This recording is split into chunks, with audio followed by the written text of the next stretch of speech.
Отличие данного аппарата, конкретно 207 модели от 208 в блоке, встроенном блоке водяного охлаждения, а также горелка. То есть здесь будет горелка с воздушным, ну то есть простая обычная горелка с воздушным охлаждением. То есть это не китайская, оригинальная оригинальный евролокал тиговский на 2 кнопки.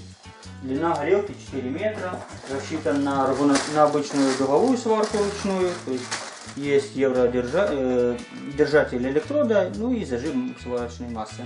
Шнурочек для газа тоже имеется. Коробочка с аксессуарами и инструкция на нескольких языках, включая российский. Настройки в принципе те же: предварительная продувка в секундах, нарастание силы тока, частота.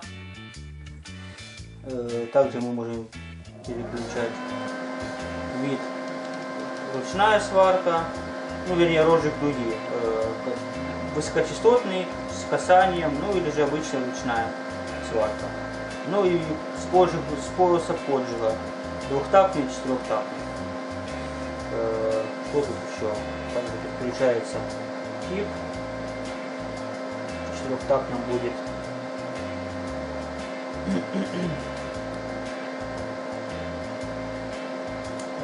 И режим переменный ток или постоянный.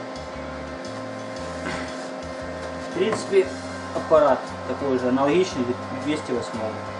Настройки те же, тоже функция памяти,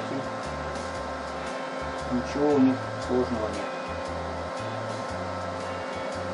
Простая, индивидуальная такая, логически простая панель. Сзади просто обычный выход для газа под баллон.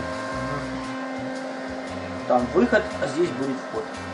То есть сюда еще нужно будет докупить или